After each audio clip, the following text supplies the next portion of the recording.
Plus Interior and Electronics.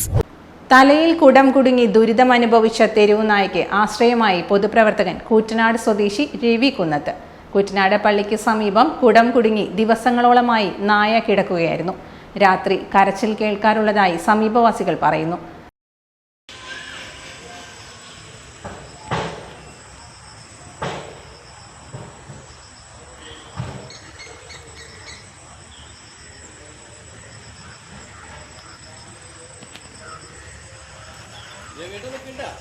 നാട്ടുകാർ അറിയിച്ചതിനെ തുടർന്ന് നായയെ കണ്ടെത്തി.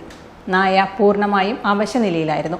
കഴുത്തിൽ കുടുങ്ങിയ കുടം മാറ്റി വെള്ളവും ബിസ്ക്കറ്റും നൽകിയാണ് രവിയും സുഹൃത്തും മടങ്ങിയത്.